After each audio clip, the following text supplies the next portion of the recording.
Hi guys, welcome back to Rancor Exotics. This is Sprinkles, and today we're going to be talking about the Lepidophima flavomeculatum, or the yellow-spotted night lizard. Now, the yellow-spotted night lizard overall is a pretty rad-looking lizard. It only gets around 10 inches. The head is a big, blocky, big, scaled, beefy head, kind of like the crocodile skinks, and their body's completely different texture. Is very bumpy. It is very different. Now, so what sets these guys apart, besides their very high-strung, high energy, and powerful bite, is the fact that these guys are able to reproduce through parthenogenesis, which is basically they were able to clone themselves, which is pretty rad. Now, these guys are found in Mexico all the way down to South America, parts of Costa Rica. So this species is a tropical species that doesn't really lend itself well to holding.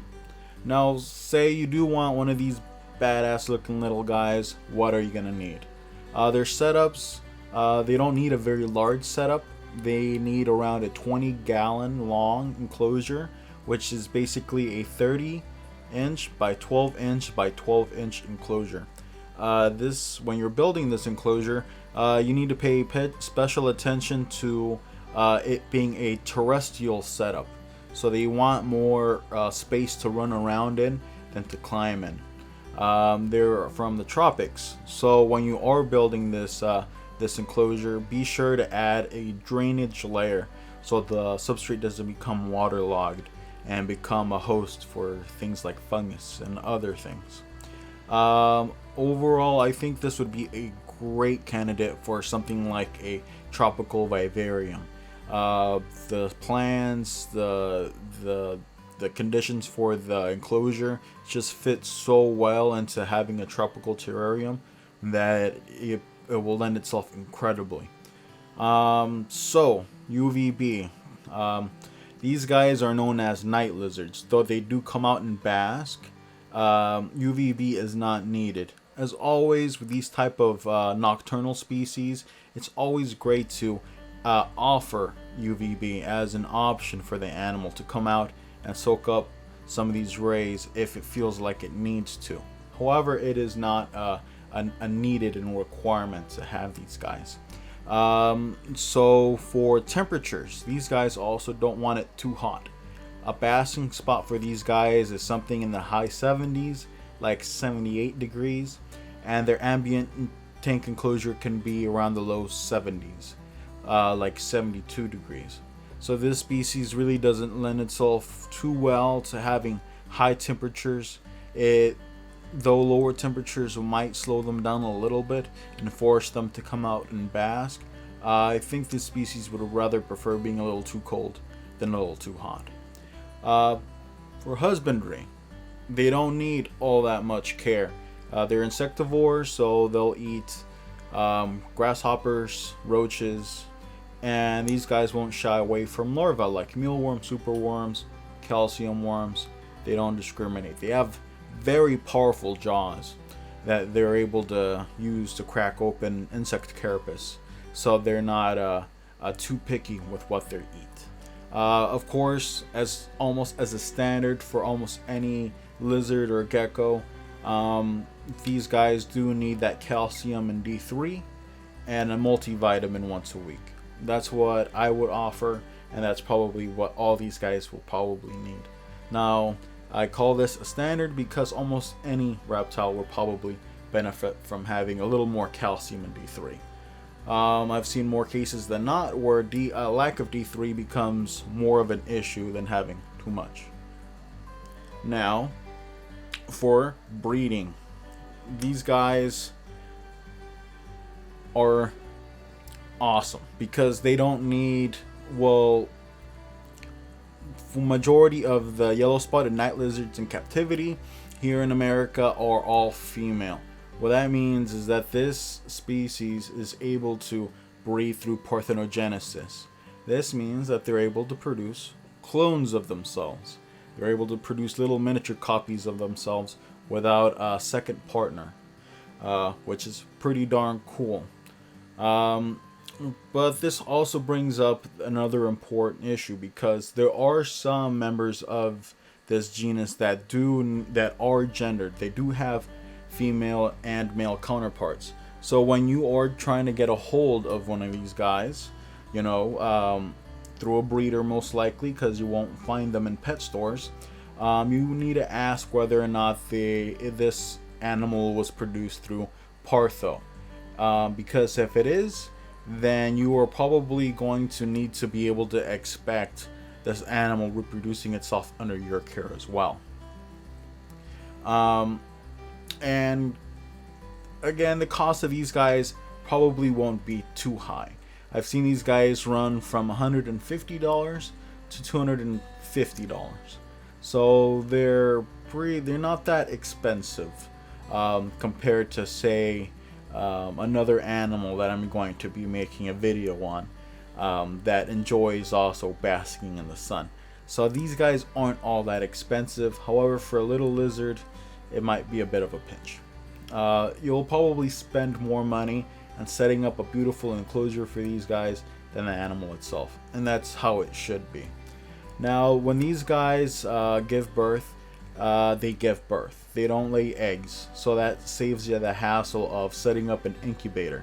And these guys give birth around once every year, with a total of around 10 individuals per clutch.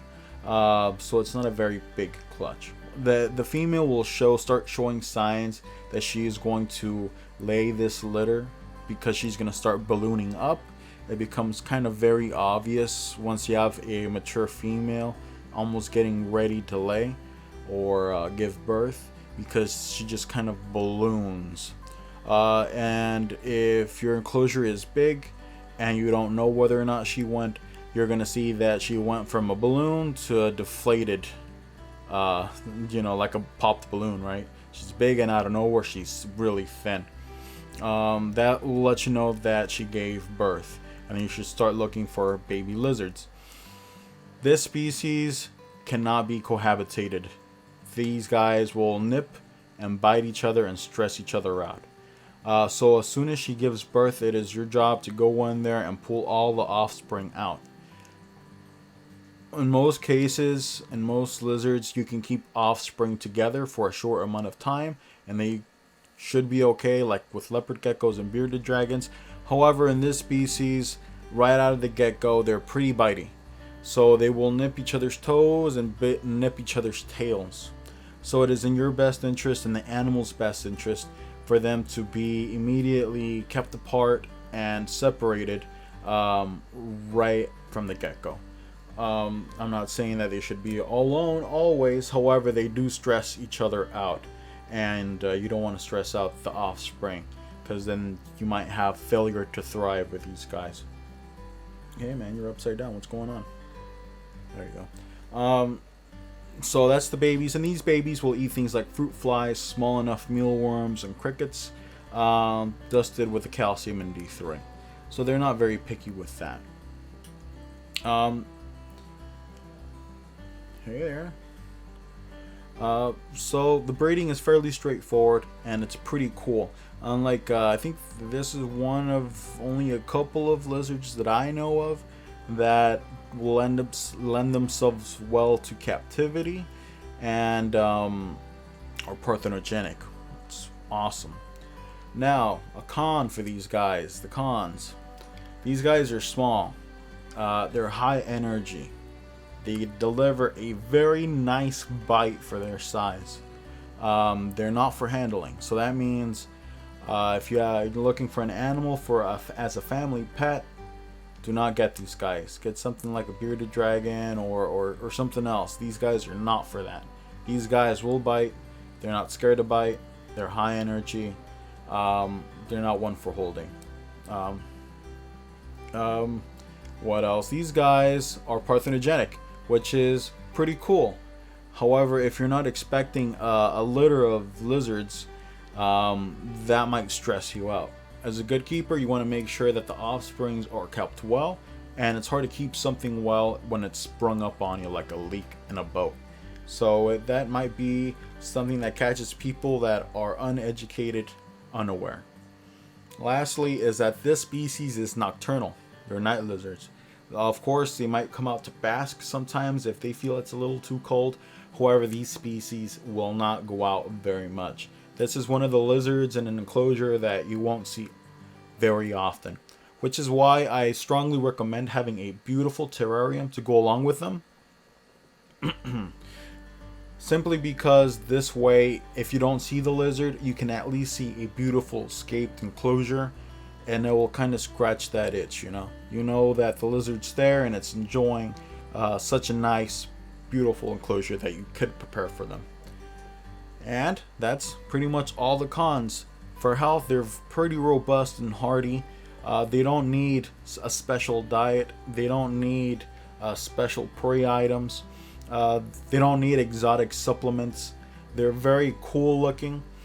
They're beautiful animals. They get to a nice size, and they have a very kick-ass temperament too, you know, a very firecracker-ish temperament. Where are you going? Where are you going? All right, so this has been a bird's eye view on the yellow spotted night lizard. If you enjoyed the video, please leave a like, comment, subscribe, all that good stuff. I'm coming at you with these care videos once a week. And so follow me along if you want to see some more exotic stuff. I like focusing on stuff that's a little more rare. I check to see if there's any care guides for animals before I put up a video, just to make sure that I'm putting up some fresh stuff that, you know, many people haven't seen or done before.